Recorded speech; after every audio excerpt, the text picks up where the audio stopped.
Rashad, why you didn't Anyways, hit me up? What's up, Rashad? Hey, Rashad. What's up, Rashad? Thank you, Rashad. brother, I love you, brother. What's up, Rashad? What it do, boy? Hey, Rashad. Dangers of potential.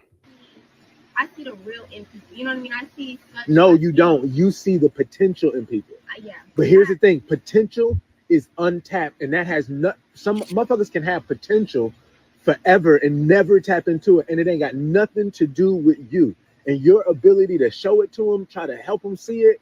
They still may never get there. So you cannot give yourself based on someone's potential, bro. Like, and the faster you get that, that's the empath in you, and it sucks. I don't want you to attach creating a boundary for yourself. Boundaries are not for people to violate you. It's for you to violate you. This balcony, this right here is not here for somebody to run into us. This is here for us not to fall the fuck off.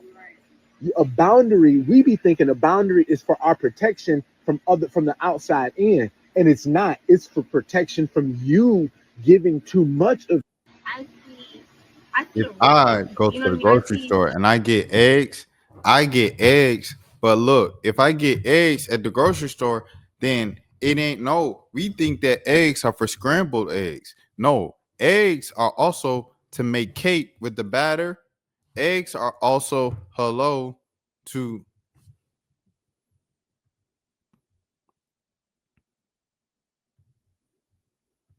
Andre G. All rap is political. This is from Morfine, his Substack.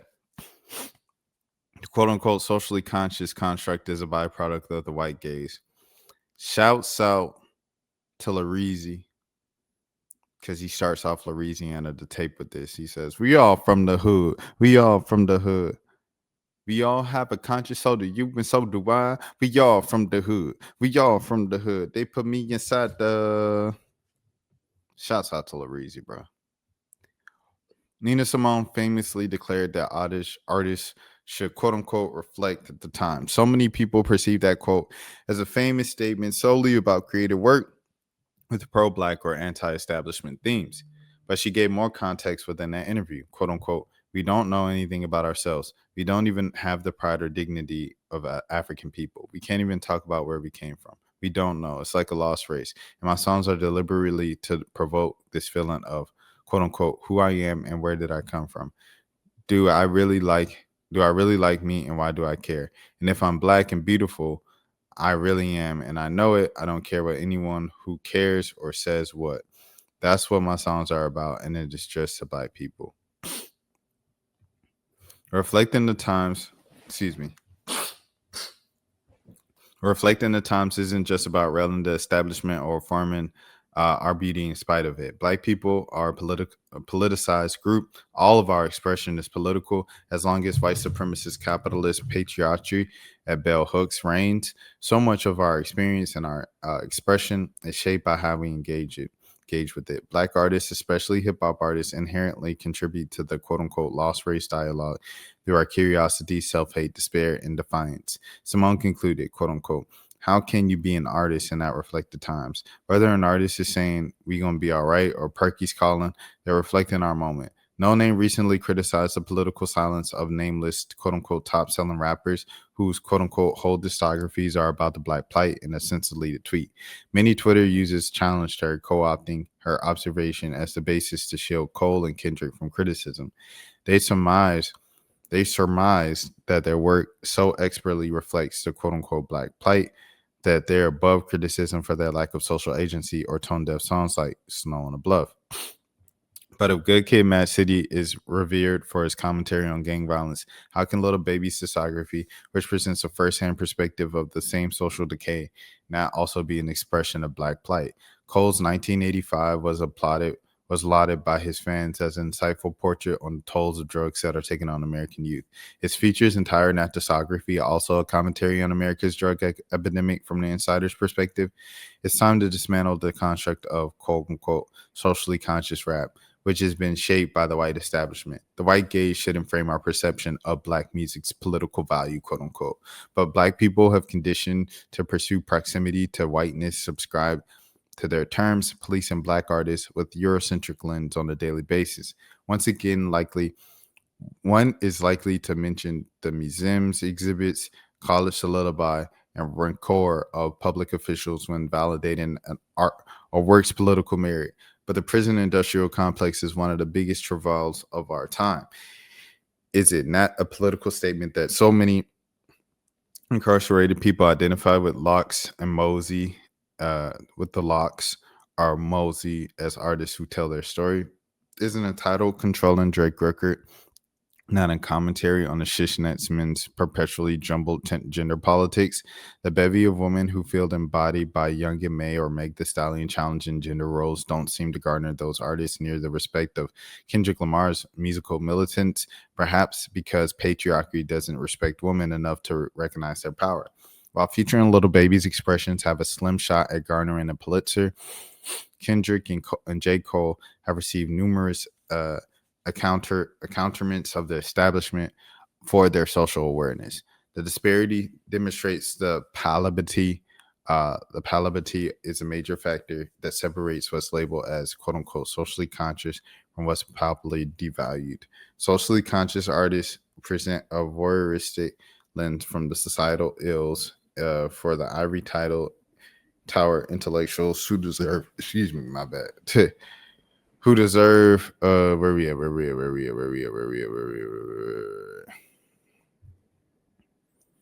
for the societal ills for ivory tower intellectuals who desire distant zoological sample of the experience, but giving esteemed podiums to artists who are still in the trenches of woe is an immediate reflection of the failure, or more aptly, the efficiency of white supremacy.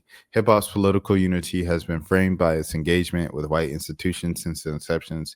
NWA became known for the world's most dangerous group once the FBI sent them a letter in response to their iconic F the Police song, i.e., Ice Cube has noted that while they're deemed godfathers of gangster rap and credited their political power of F the Police, that wasn't their brand. And they initially called themselves reality rappers, and it just so happened to be their reality in the social epidemic. Ice-T and Body Count band's Cop Killer, quote unquote, song garnered headlines in 1992. He insisted that the record was a commentary on police brutality, but mainstream media framed it as pro-cop unaliver. Politicians, including then Vice President Dan Quayle, stumped until the record was pulled from the shelves by Time Warner, the parent label of Ice-T's Warner Brothers Records. But there is no national referendum over 1988's Colors, a sonic snapshot of gang life. There's no press conference or filibuster to ponder what he meant by, quote unquote, you want to get rid of the gangs. It's going to take a lot of work, and why he thought, quote unquote, peace is a dream, reality is a knife. Later that year, defense attorney Alan Tanner scapegoated Tupac's, quote unquote, soldier story while defending Ronald Ray Howard for unaliving Texas Highway Patrol officer Bill Davidson. Tanner's defense in the seemingly open and shut case was that the song made Howard commit the having previously said that I was kind of fascinated by his music that he was listening to. Quell spoke out against Soldier's story, quote unquote, decreeing that, quote unquote, there is absolutely no reason for a record like this to be published by a responsible corporation. But he didn't consider how the Corporation of America was responsible for other bars on, quote unquote, Soldier Story. Quote unquote, crack done took a part of my family tree. That admission would meander into the government's complicity in engineering the so-called war on drugs. The establishment's dubiously selective lens makes them untrustworthy arbiters of what black art has, quote unquote, political merit. As black people's treatment by the Democratic Party demonstrates our usefulness to the American establishment often hinges on how easily we can be exploited. The same is true in our expression. They saw fit to weaponize NWA, Ice-T, and Tupac statements for their own agendas, but never engaged in the full scope of the records. They said it was wrong to make Cop Killer unaliver, but it isn't wrong for unaliver cops to push black people to the edge. Hold on. The same self-indicting hypocrisy became true years later. In 2018, Kendrick's Dang won a Pulitzer Prize for music. The committee had lauded the project for its quote unquote vernacular authenticity and rhythmic dynamism that offers affecting vinaigrettes capturing the complexity of modern African American life. But Dang wasn't the first rap album to meet that criteria. Their explanation exposes the committee's inexperience with hip hop. It's plausible that they, like the award show committees and other entities of the establishment, regarded hip hop as an inferior art form for years before Kendrick Lamar became a mainstream darling. It's danging that the first time the Pulitzers recognized hip hop was a YouTube featured project that was impossible to ignore as the highest selling album of 2017. The ignorance makes sense though.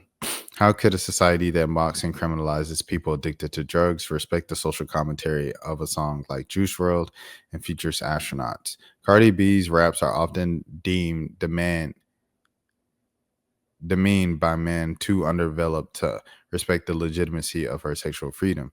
The reductive confines conscious rap reflects the willful ignorance of a system that is uprooted by the moment. It's up to artists, journalists, and fans alike to reclaim the political power of all rap. Execution and emotional resonance are the everlasting factors of great art. Kendrick's All Right is rightfully a powerful go-to song in protest, but in New York, protesters have belted Pop Smoke's Dior as a rail against the NYPD, who didn't let the late rapper perform a single show in his home city before he was unalived in February. They recite Hood and Word not just in solidarity with Bobby Shmurda and GS9, but because it's a feel-good song, a Black Joy revolutionary in itself. When they belt Finito, it's because of the intensity that Chief Keef fed the song taps into the fury that impressed people know too well. The political value of these songs reverberate deeper than the lyrics. They're disparate glimpses of existence in a country predicated on Black unaliving. Denying the value of their expression is too close to denying their expression. And here's a video of them playing Finito. Hold on. Oh, dang it. Well, I think that just allowed me to lose. How do I get back to Substack, bro? Can I get the Substack?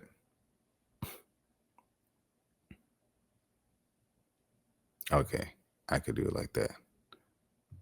All right, hold on. I just pulled it up on another tab. I'm scrolling now. Okay. The white establishment will never understand the totality of Blackness, so they'll never understand the full scope of our expression. They've only engaged the bits that quote unquote fascinate them. What about the parts that scare them, that baffle them, that make them reflective of whiteness? They've used their power to gatekeep an environment where the extent of Black people's worthwhile contribution to art history is their deafness at defining white supremacy's pain. They stood idle while the pain was inflicted, then rewarded the most obnoxious howls. But Black art is so more vital than our deaths. The artists rewarded by the quote-unquote socially conscious myths don't deserve to be on a pedestal. As Cole and Kendrick have demonstrated, artists have lauded as quote-unquote socially conscious aren't necessarily conscious of the social conditions of people that they ponder to. With every artist respected equally for their projection of Blackness, there would be no more elitist pedestals, no more protective stand culture, no conflict. No conflation of musical content with social agency or intelligence. I remember someone said, it was like a Tyler fan page or something like that, and they said, what's the worst part of hip hop? Like, what's the worst part? And they said drill rap fans, and they was like, they put in caps and then the kind of sarcasm font with uppercase and lowercase letters like Free Dirt and King Von, bro. And I was like, this is anti-Black. I know the person that had this in Black.